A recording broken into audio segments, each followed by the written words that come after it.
Allez, les témoins dans l'émission de ce soir, je le disais, c'est Alexis Michalik qui est avec nous et Juliette Delacroix. Ils nous font le plaisir d'être en plateau pour la présentation en avant-première de leur film Une histoire d'amour ce soir au CGR Nîmes. Je donne tout de suite la parole à Stéphanie Marin. Oui, d'abord une bonne nouvelle, en tout cas le cinéma français se porte bien ce début d'année 2023, même celui qualifié par certains d'art et d'essai. Ces dernières semaines, nous avons présenté Zodi et TU, le frère du désert avec Alexandra Lamy. Il y a aussi eu les petites victoires de la réalisatrice Mélanie Offrette avec Julia Piaton. Et donc là, effectivement, nous recevons Alexis Michalik et Juliette Delacroix qui viennent, comme vous l'avez dit, nous présenter une histoire d'amour. Alors bonsoir Juliette et puis bonsoir Alexis. Bonsoir. Bonsoir. Vous allez bien ? Ça va super. Ouais, vous avez pu un peu découvrir Nîmes très rapidement depuis votre arrivée ? Moi j'ai eu une entorse, donc j'ai marché assez peu, mais bon, on est passé devant les arènes, on s'est un petit peu baladé, et puis on s'est trompé d'adresse en venant ici, donc on a eu le temps de faire le tour de l'avenue. C'était ça. Vous avez boire le meilleur vin du monde ? Bah alors moi je bois pas d'alcool, donc c'était vraiment une boutade. Par contre Juliette boit énormément, donc elle peut vous en parler. Je bois pour deux. Elle boit pour deux, pas de problème. Tout va bien. Allez, on revient au film. Donc, c'est une adaptation de la pièce du même nom qui a été créée en 2020. Si je ne me trompe pas, la décision a été motivée par les conséquences du Covid-19, je crois. De faire le film. De faire le film, voilà, Exactement. de faire le film.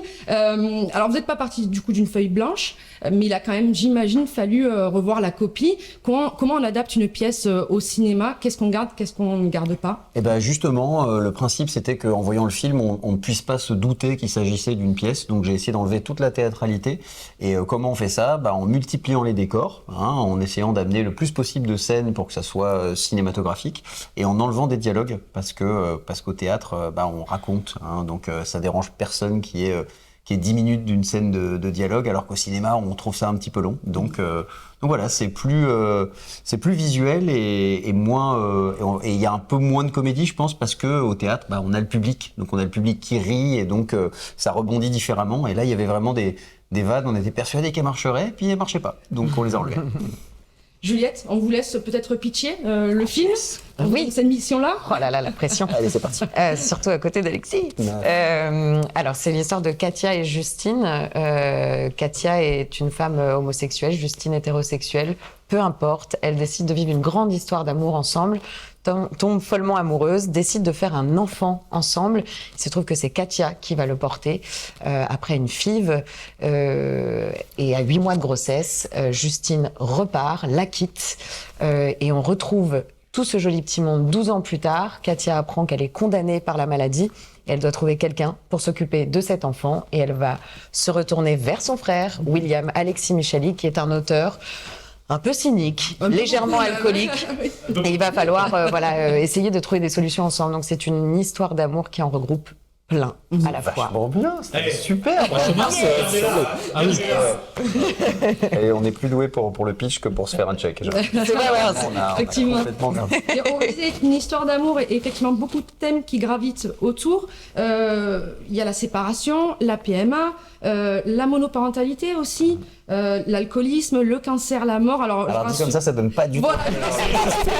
Je rassure tout le monde, on rigole beaucoup. Ouais, c'est vrai. Non, on rigole beaucoup, on pleure aussi beaucoup. Moi, j'ai même ri en pleurant, donc c'était très bizarre, mais c'était quand même super.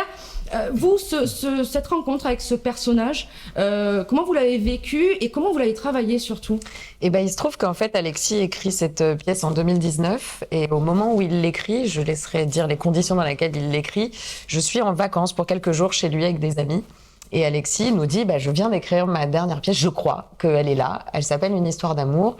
Est-ce que ça vous dérange ? J'ai besoin de l'entendre, les amis, parce qu'en plus, il hésite à jouer dedans ou pas. Donc, Alexis est quelqu'un qui partage beaucoup son travail avec les amis, donc c'est chouette. On peut parfois un peu dire, c'est bien, mec, ou ah ouais, c'est chouette, où est-ce que tu vas ? Et on se met tous autour de la table, sous sa belle pergola, à manger une omelette. Et on commence à lire cette pièce. Et puis, il distribue les rôles un peu comme ça au hasard. Moi, au début, il pense pas du tout à moi. Donc, il me distribue la petite Jeanne de 12 ans. Oui. Et puis, au bout de quelques scènes, il me dit, non, finalement, lis Katia avec la voix un peu grave que tu as. Et il lit William. Marika Soyer était présente aussi. Elle lit Justine. On lit, au bout de 20 minutes, on pleure. Voilà. On est tous Voilà. en train de pleurer. D'accord. Et voilà. Voilà, autour de la table. Et puis moi, j'avais mon casting, quoi. Et après, voilà. Et après, t'as puis découvert. après, voilà, Katia, j'ai quoi. découvert ce rôle de Katia, qui a été une rencontre magnifique avec ce rôle. Qui est pas évident, hein, ce rôle-là. Et, Évident, qui est un rôle qui traverse beaucoup de choses dans sa vie, l'amour, la maladie, la séparation, la grossesse. Et c'est vrai qu'elle me parle beaucoup. Je pense qu'elle peut parler à plein de monde aussi, comme tous ces personnages, en fait. Je pense qu'on peut tous s'y retrouver. Et je l'ai appréhendée avec énormément d'affection. Et 3 ans plus tard, j'ai même du mal à la quitter parce que du coup, parfois, je vais rejouer un peu la pièce en tournée en province en me disant ah quand même après 300 fois au théâtre, Oui. même après avoir joué dans le film, c'est un rôle tellement puissant que ça a été un sublime cadeau que de. Ouais, les garçons, vous avez envie d'aller le voir ce film. Ah bah, On a évidemment. tous envie d'aller le voir. Oui. Alors moi, en plus, Stéphanie, j'ai une expérience un peu personnelle puisqu'elle m'a raconté après la projection presse et elle me l'a bien pitché, hein. Presque aussi bien que vous. Mais elle me l'a très bien pitché et c'est des films qui marquent en fait. C'est-à-dire que quand on sort de ce film, mais en fait on y pense pendant plusieurs jours après derrière parce que il y a des moments comme ça dans le film qui nous attrapent aussi à travers notre vie personnelle. Ouais, je pense que comme on brasse beaucoup de sujets, comme elle l'a listé tout à l'heure, les gens sont pas forcément émus par les mêmes choses, mais souvent, quand on leur demande après, alors c'est quoi toi qui t'a ému, bah elle va dire ah moi c'est vraiment la relation entre l'oncle et la petite, ou moi c'est vraiment le couple, c'est vraiment qu'est-ce qui t'a vraiment bouleversé, ah bah c'est la rupture, c'est le moment où elle se sépare là vraiment, et puis quelqu'un d'autre ça va être ah bah la maladie, ça va être, enfin chacun va avoir son point d'ancrage, mais en général tout le monde pleure. Un dernier mot, Stéphanie, peut-être une dernière Oui, je question. voulais juste partager l'expérience avec Ludovic et quand même, c'est grâce à lui que vous êtes là ce soir et puis que vous venez aussi faire l'avant-première de l'association Les Têtes à Clap, parce que quand voilà la lumière s'est allumée dans le cinéma, on s'est regardés tous les deux. Bon alors on avait les larmes aux yeux tous les deux, la gorge serrée, mais tout de suite en fait aussi ce qui nous a marqué, c'est aussi les dialogues et cette espèce de réponse mais très rapide, très rythmée entre le frère et la sœur, notamment parce que vous jouez les deux rôles quoi.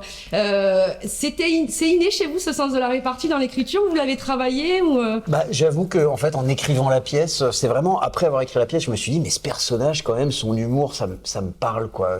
C'est pour ça aussi que je me suis dit bon, je vais peut-être le jouer parce que voilà, il a un cynisme, un sarcasme, une façon de dire les choses qui fait que il tacle toujours, mais en même temps, c'est toujours avec un bon fond, avec un peu de. Donc c'était super aussi de l'accompagner et puis surtout quelle chance d'avoir créé ces rôles au théâtre et de les avoir gardés ensuite au cinéma et c'est super de la part de Ludovic de nous avoir programmé, même s'il m'a confié qu'il pleurait devant Frères des ours. Ah oui. Donc, Ah oui. Alors effectivement là, voilà, bon, Corentin aussi, je crois. Hein Oui. Hein, ça vous arrive, on est Corentin? nombreux. Exactement. Vous êtes ému très vite par les films. Bon, j'ai un dernier mot parce que vous avez eu une récompense, genre un Graal, quand on est metteur en scène dans le théâtre. C'est un Molière en 2020. Et Stéphanie, elle a envie de vous demander si vous espérez avoir une nouvelle statuette avec ce film. en tout cas le César en 2024 peut-être, Moi, un César. c'est l'Oscar ou rien. Ah d'accord. D'accord. Je vise Ça sent bien, on a des contacts. Merci, n'hésitez pas. Allez, je rappelle juste que le film sort le 12 avril, la sortie officielle est prévue le 12 avril, c'est Une histoire d'amour d'Alexis Michalik avec Juliette Delacroix entre autres, alors j'ai pas toute la distribution. Marie Cassoyer, Pauline Bression, Léontine Doncieux et plein d'autres super acteurs dedans. Voilà. On va vous remercier. Merci beaucoup. Merci Alexis Michalik d'avoir été avec nous. Merci Juliette Delacroix Merci. d'être passée par le plateau du club. On vous laisse partir pour aller à l'avant-première au cinéma CGR Nîmes. Merci Stéphanie. Venez nombreux, c'est ce soir à 19h45. Et bien voilà, le message est passé. Merci Stéphanie d'avoir été avec nous.